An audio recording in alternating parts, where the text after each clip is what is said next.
Being able to catch them all is a cornerstone of Pokemon's identity and appeal as a game series, and so I would be very surprised if we ever get a Pokemon that is well and truly locked to one game, event mons like Spiky-Eared Pichu notwithstanding. That does however mean that ever since the dawn of the series, some Pokemon have to go against their very design nature, which is rooted in them being one of a kind. To what extent does Game Freak honor that? And if multiple do exist, then what could be the in-universe explanations for that? That's exactly what I want to look at today, as we pass by several Pokemon that should, according to their own lore, be one of a kind, yet can or will probably be obtained in multiple games.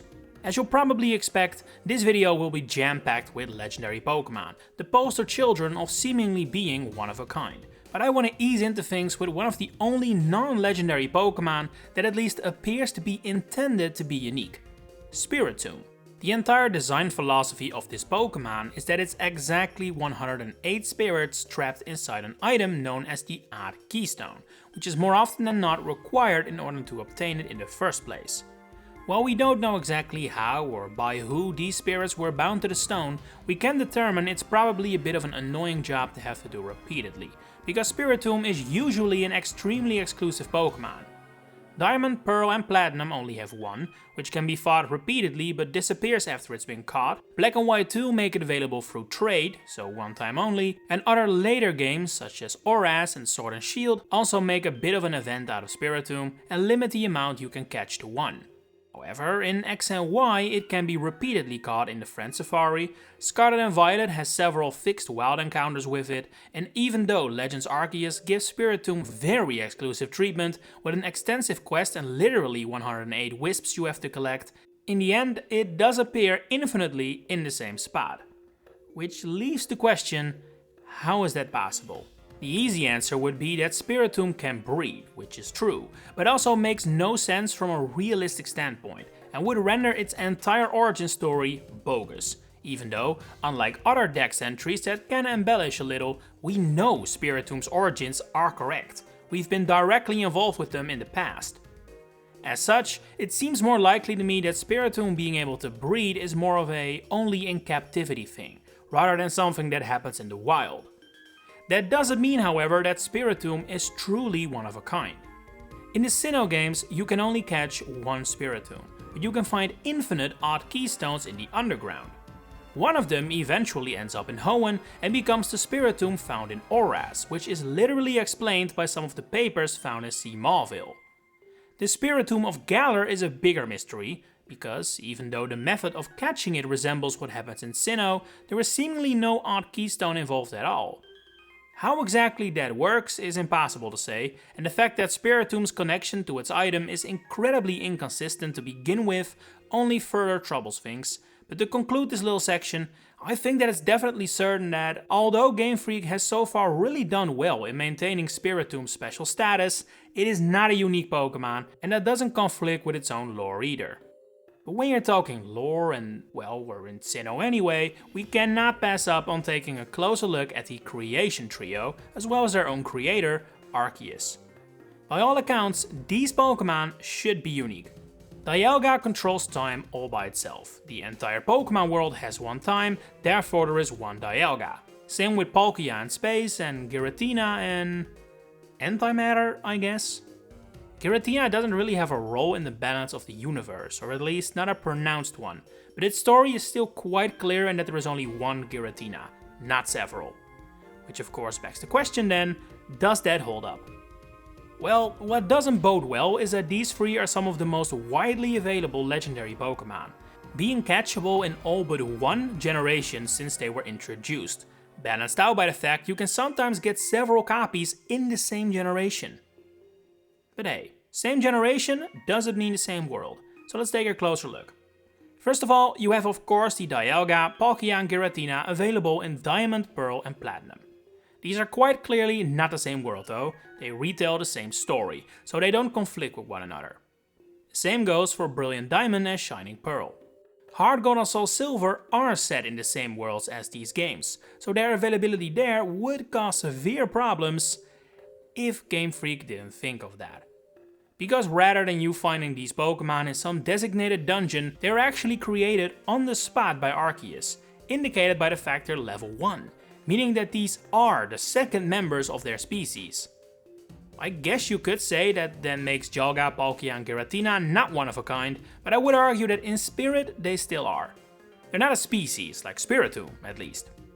Later down the line, Dialga, Palkia and Giratina would also become available in ORAS, Ultra Sun and Moon and Sword and Shield, but these games make it abundantly clear that these legendaries were pulled from different dimensions and timelines, meaning that they don't conflict with their one-of-a-kind status. So that leaves only Legends Arceus and its catchable trio, and to keep it simple, this is a very tricky one. Whether these games are actually set in the exact same world as Diamond and Pearl, just around 150 years earlier, is hard to say, because even though there are connections between the two, none of them make fact that what happens in Legends Arceus also happened in the past of, say, Brilliant Diamond and Shining Pearl. As such, it cannot be said for certain whether those games' creation trios are the same individuals, but if they are set in the same world, then it appears to be very unlikely that they are the same. While it is technically possible, of course, that following the death of their trainer, our player character in Legends Arceus, the legendaries return to their home dimensions, only to then be summoned by Cyrus again, the timeline for that is a lot shorter than you'd think. Hisui takes place about 150 years in the past, meaning that, assuming that Ray and Akari lived long, happy lives, they have only been dead for like 60 years by the time Cyrus appears. That may sound long for us, but for Dialga and Palkia, who have been around since the creation of the universe, that's like a few minutes at most. I don't know, there's nothing to outright contradict it, but I just find it very unlikely that these three would be summoned from their dimension twice in 200 years and then both times decide to go with the human that caught them. But cold hard evidence to say they aren't the same individual doesn't exist. Evidence that they are also doesn't, mind you, but the intention of Legends Arceus does appear to be a direct predecessor to Diamond and Pearl, so common sense would then make them the same timeline. But what about their creator, Arceus, the Pokemon that is literally stated in its titular title to be merely what humans call and see it as, with its true identity being something more similar to a god, an omnipotent being. It's even referred to as the original one. Surely there is only one of those then, right? Well, we don't need to take a long look at where Arceus is available and how that would work, because, barring Wi-Fi events, which are certainly not canon, Arceus has only ever been catchable in Sinnoh-based games. Which then leads to the exact same question as before: is Legends Arceus, where we can catch it, a direct predecessor to Diamond and Pearl, where we can also catch it? Everything that applies to the creation trio applies to Arceus as well, so I won't just repeat the exact same thoughts again. However, unlike Dialga, Palkia and Giratina, Arceus is a little more mystical. Whether Arceus the god is actually the same as Arceus the llama Pokemon is not confirmed, and some wordings in Legends Arceus even imply that the Pokemon may actually be merely an avatar of the god, a fraction of its power. If that's the case, then there's no reason to say the Pokemon Arceus should be one of a kind. It's likely the god can just create them willy-nilly as he pleases whenever he feels like directly conversing with individuals who grab its interest. Small step from Arceus to a Pokemon directly based on it, Type Null. This Pokemon is man-made by the Eevee Foundation, as you probably know, and therefore should by all accounts be completely exclusive. They only made 3, 2 of which are unaccounted for, so once those have found a home, we should technically not be able to catch them anymore. How Game Freak will solve that problem once it arrives is currently impossible to say, seeing as this is of course a far newer Pokemon than our past topics. It only reappeared in Sword and Shield, both Sun and Moon, and those games explicitly stated that it was created by Macrocosmos using stolen research papers. Awfully convenient, but I do appreciate Game Freak at least came up with a little explanation on how a 4th Type Null entered the Pokemon world. Whether they'll continue using excuses like this, or whether we will eventually see the day where Type Null actually isn't available anymore, will remain to be seen. Hell, perhaps Type Null will enter mass production one day, who knows. But currently, the known number of Type Null do not conflict with their own lore. Again, because specific care was taken to ensure the Galar specimen made sense. Another Pokemon in a remarkably similar situation is Magearna. The story of this Pokemon is quite clear. It was created by a scientist 500 years ago as a gift for a king's daughter. As such, it is well and truly completely unique and one of a kind. And currently, well, yeah, it is. Magearna has never been available in any other game since Sun and Moon, and even there it was a gift Pokemon, so the canonicity of that can definitely be debated as well. We have in recent years seen other mythical Pokemon become available through story means though, like Deoxys, Keldeo, Meloetta and of course Arceus. So that may also be in Magearna's future, in which case I am very curious to see how that will turn out and what kind of story Game Freak attaches to it. By all accounts, the Magearna we get in Sun and Moon is the only one to ever exist in Pokemon history, not counting the Pokeball Magearna that is clearly not canon and just a fun little gift. I want to get back to the story relevant legendaries for a second to zoom in on what I would say is the only one of a whole slew that you would think is one of a kind. Rayquaza. You see, what separates Rayquaza from all these other legendaries is that Rayquaza's role in the ecosystem is one that affects the entire Pokemon world. Groudon and Kyogre we only ever see impact Hoenn. It's not impossible at all that even if we haven't seen it, more of their species can be found in unexplored parts of the world. Reshiram, Zekrom and Kyurem are pretty strongly hinted at being extraterrestrial, at least in their original dragon form, which means there might as well be an entire planet of them out there, who knows. Zacian and Zamazenta may be the unique heroes of Galar, and Calyrex its former king, but that doesn't mean there aren't entire herds of them out there on the other side of the globe. We have no evidence for this, mind you, but nothing in their backstories outright confirms there is only one on the entire planet.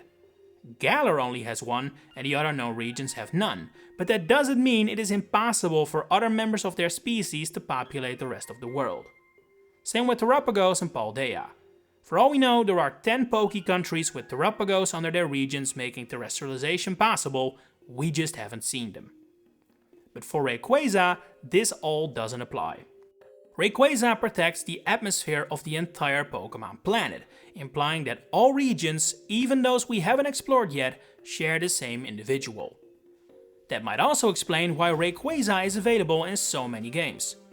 While it is of course linked towards Hoenn more through the games and Skypillar in universe, it is also known to descend to the mainland of Johto in Heart Gold and Soul Silver, Sinnoh through Ramana Spark, which no does not incorporate dimensional shenanigans, and Paldea, with the Snacksworth saga confirming multiple appearances in the region. So that's a handful of possible places where we can catch Rayquaza, and yet there is zero evidence to suggest these are different specimens. There is only one game in the series where Rayquaza is a mandatory catch, which is Omega Ruby and Alpha Sapphire, which is quite strongly hinted at being in its own timeline, one where Mega Evolution exists and is common. Since all of these other games don't feature Mega Evolution, it is as such completely plausible for Heart Gold and Soul Silver, Brilliant Diamond and Shining Pearl and Scarlet and Violet to be set in the same world as Ruby, Sapphire or Emerald rather than Oras, and in those original Hoenn games, catching Rayquaza is completely optional. So yeah, Rayquaza, just like its lore suggests, does appear to be well and truly one of a kind. And lastly, we have a Pokemon that isn't legendary, yet is stated to be 100% unique. So then why have I held out so long before talking about it? Well, it's very new and has never had the chance to reappear. Blood Moon Ursaluna. The Scarlet and Violet website outright confirms only one of these is known to exist and explains it is essentially a sort of unique defect Ursaluna that hasn't just survived from Hisuian times and walks on its hind legs, but has also grown to resemble a blood moon, unlike other members of its species. It's said that it originates from Hisui, implying it is as old as that region is, making it around 150 years old if not older. By drifting across the seas, it eventually ended up in Kitakami, where it took shelter in the Timeless Woods and we eventually encounter it.